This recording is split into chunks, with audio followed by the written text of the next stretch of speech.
Hello everyone, today we are looking at our first Trial by Frost deck guide. The full set has not yet been revealed, but there are already a lot of Bravos cards known. As we don't have the full set yet, this is of course a Theorycrafting deck, which I will use for testing in the upcoming weeks after the release of the 31st of January. We start off with the Kojo build, this time not with the Foundry as our main landmark, but with the new Icebound Peak. The strategy of the deck is rushing our opponent down with an onslaught of small characters and a lot of boosting and fleeting. While doing this, we are trying to maintain our speed by drawing cards and removing fleeting from our characters into play. The Icebound Peak is a double win expedition card, just like the Arcana Milk is a big help. But first, let us look at the hero. We are starting off with Kojo and Buddha. Kojo has of course the hero ability. At noon, if you are the first player, create a Buddha 2/2/2 companion token in your companion expedition. This token will be a valuable asset to our strategy. We use the rare version of this card to make it cheaper, because this one can be played with several small creatures in one turn to trigger the dragon the moment you play Icebound Peak. So what does it do? First, if you're playing a creature with fleeting, it will get a counter. If you put another creature, it gets another counter, and you need 3 counters to trigger the dragon. Then, what you're gonna do is sacrifice the peak, summon a 5/5/5 dragon shade, and afterward gives all creatures you control 1 boost. So with small creatures and a bunch of small creatures, you are getting a lot of boosts. If you are the first player and also have Buddha onto the field, it will also get that extra boost. Remember, if you have 2 counters already, you can first play cards from your hand and afterwards a card from reserve to trigger the dragon and give all your earlier played cards from hand a boost. This card, we want to make sure that the dragon shade is be put onto one side of the field and the small creatures that trigger it on the other side of the field. So in the case if you're the first player, you will have that Buddha. We will use our creatures to buff the Buddha side and then try to come up with the 6/6/6 dragon onto the other side.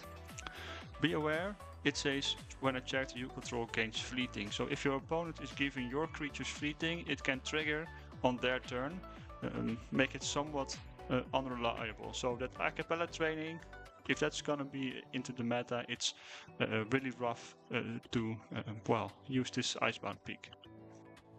Now, let's have a look at the other cards that we need to create an advantage with this Icebound Peak. First, we have the Arcana Milk.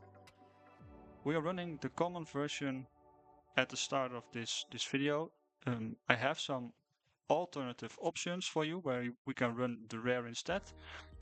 You can put this card into one of your expeditions, and when a character joins that expedition, it gains 1 boost and fleeting. This is a very good card for several reasons. The first is it's a 1 mana cost. You can play it in a turn, see what your opponent is doing afterwards, and decide if you want to play into the Arcana Milk, give your creatures a boost and fleeting, or you want to use the other expedition. This card will not be removed from play during rest, but only if your expedition moves forward. It can come in handy to set things up for your next turns. Just know this is a expedition permanent, and expedition permanents are no landmarks, so for unique cards that need landmarks, this will not help you. This card is specifically good with cards that summon tokens, because the tokens will also get the boost and fleeting, and for the tokens fleeting doesn't really matter because they would be discarded anyway. And this card is also very nice for characters that also have fleeting.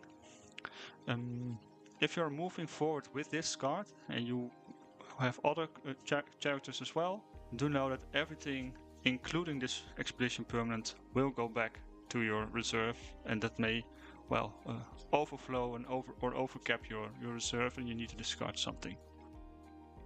To make use of that Arcana Milk, we will use both rares, the out of faction rares that summon a token in an expedition. Firstly, we have the Foundry Armorer. will summon a 2/2 Brassback token, and the Order Spy, who summons a 1/1 Soldier token. Both they will spawn it only from the reserve. So to make sure that this card will not get fleeting by the milk itself, try to play this one without it.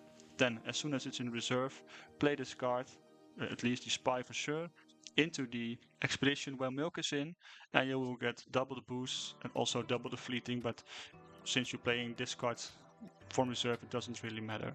So the Foundry Armory will become, from 3 mana from out of the reserve, a 3/3 itself, and it's a Brassbuck. You can target in expedition. If you put it in the same expedition, it will get a boost and fleeting as well. So for 3 mana you create 6/6/6 in stats. And if you have the rare milk, you also already get 8 stats for 3 mana. And the Spy, it's a little bit less, but it's only for 2 mana. It will be a 3/3 with a 2/2. So for 2 mana you summon a 5/5/5. Also notice, because you are playing the Spy or the Armorer and the token, if you have the Arcane Milk and the Peak, you will get 2 characters you can boost for the Peak effect, making it quicker to activate the effect. If you somehow activate the triggers of Peak with one of these cards, the token also gets boosted by the Icebound Peak, so you will get even more stats for this card. This double effect is not only important for the Icebound Peak, but also for a following card. Our last core rare is the Ozma. If you call 2 or more boosted characters other than this Ozma, you can draw a card. With the addition of Aquileno Milk and one of our 2 token spawners, this condition will be met fairly easy. You can set up the milk in a turn, put one of your Order Spies into play onto the Arcano Milk, and you have 2 or more other boosted creatures for only 2 mana. So with Ozma next into play, you can directly draw a card. Also, if you have summoned the dragon with the Peak and activated that on the dragon and also on, well, the card that triggered its effect, you also have 2 or more boosted characters. So this ability will be easy to trigger now with this set. Also notice that if you have a Buddha out, a Rabbit plus a Helping Hand can also be a very 2 mana combo to create 2 or more other boosted characters. You actually want to draw 2 cards with this, so this card has now more ways, easy ways to get that card draw actually there. And we really need the card draws, because with all the fleeting cards we play, we need cards, well, back in our hand, and that's why this card is so good.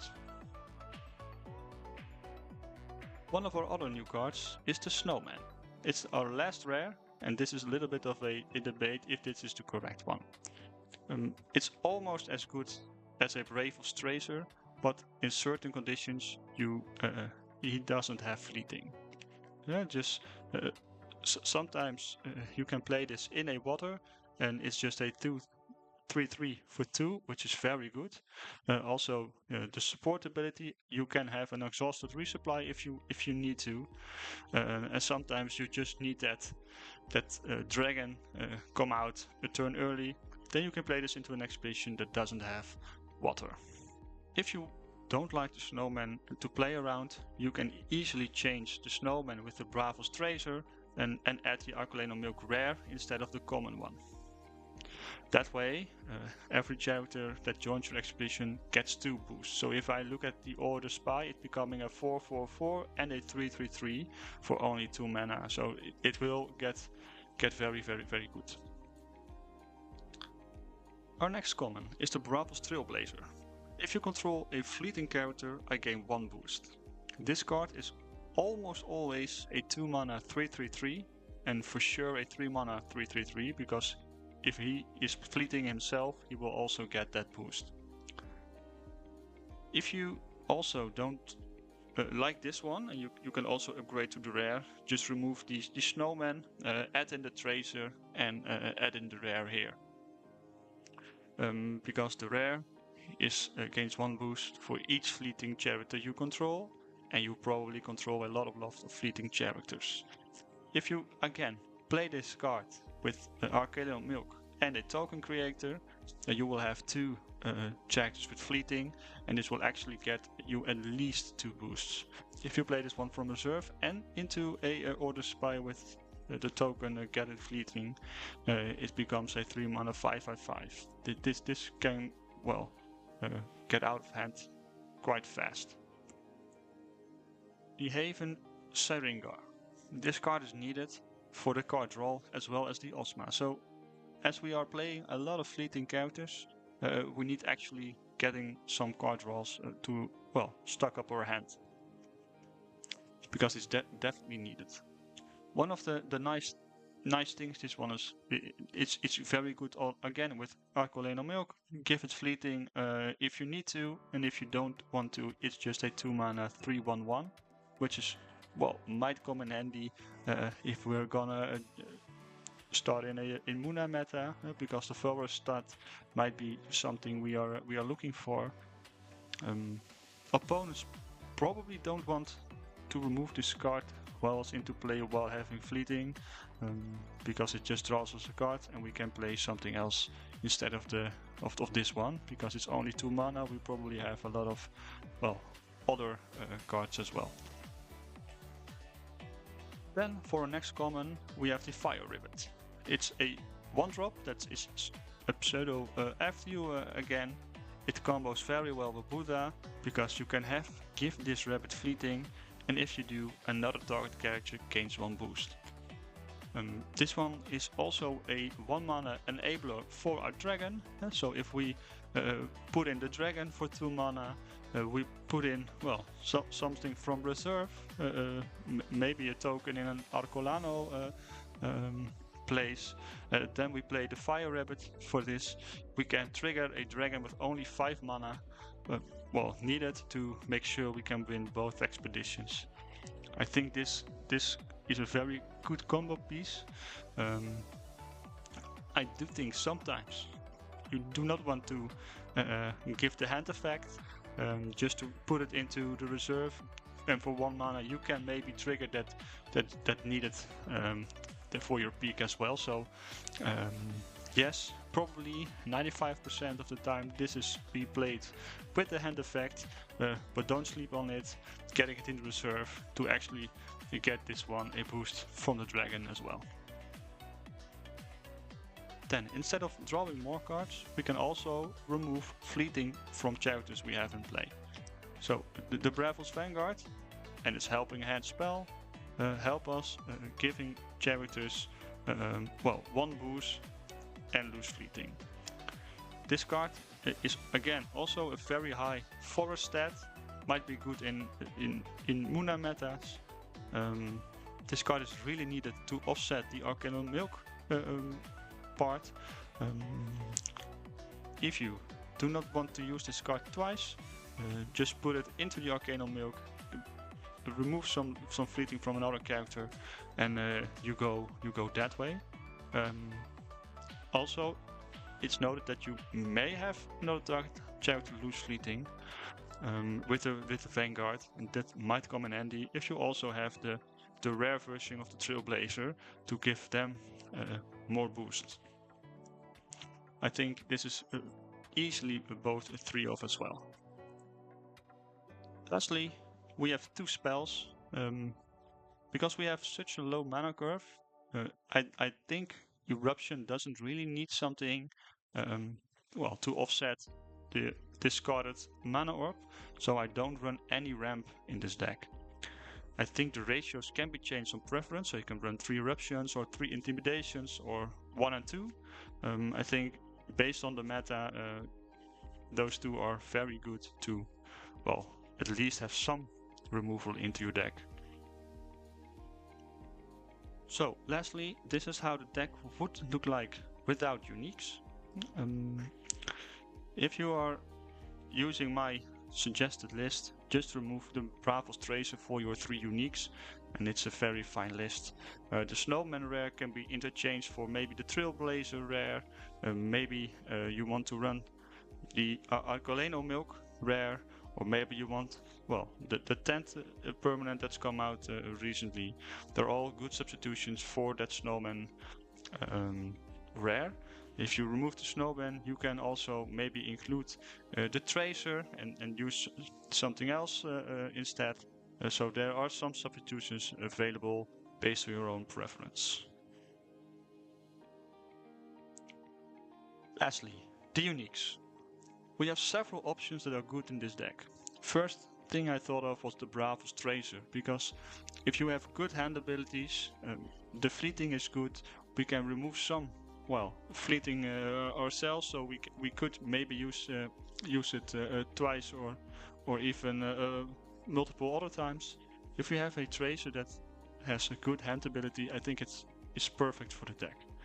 Another named card is Huan Mulan. At dusk remove fleeting. I think that card with the Aquilino Milk is very good to make sure that you at least have a card back into the reserve every day and recreating card advantage that way. Then we have 4 card abilities that are appearing on multiple cards, like 1 boost to all characters. We are playing a lot of small creatures right now that trying to aggro our opponent down as fast as possible. And with that game plan, giving 1 boost to all characters might be a good idea, just like the dragon does when he comes out. Another good example are cards that remove fleeting from 1 or more characters, because we are playing a lot of characters that, well, with the fleeting effect, if we can remove one of the fleetings there, we can give some more card advantage. Again, we're playing a lot of fleeting. Cards with draw or resupply are also very good to make sure that we have enough gas to continue our onslaught of characters with big boosts. And cards that do something with 2 or more boosted characters are also very good. Just like the Osma, with the milk we have the token generating rares. We can easily get these 2 or more boosted characters at the turn. Also the dragon, activating the dragon with a card from reserve. Give already 2 boost on your dragon and the character you activated it with, and also I think these uniques are very good to add in your deck. So this was the first Theorycrafting deck we take a look at. As the release is getting very close, I'm getting excited to see all of these cards at work. Hopefully this deck will be a blast to play. The heroes I'm looking at for the next video are Rin, Gulrang or Ratsadi. They all seem to get some new tools and new expansion. I'm looking forward to brew for them. If you want to have a specific hero guide, let me know in the comments below. If you like the content, please support my channel and push the like button or subscribe. I am the Bravos Header and I hope to see you at my next video.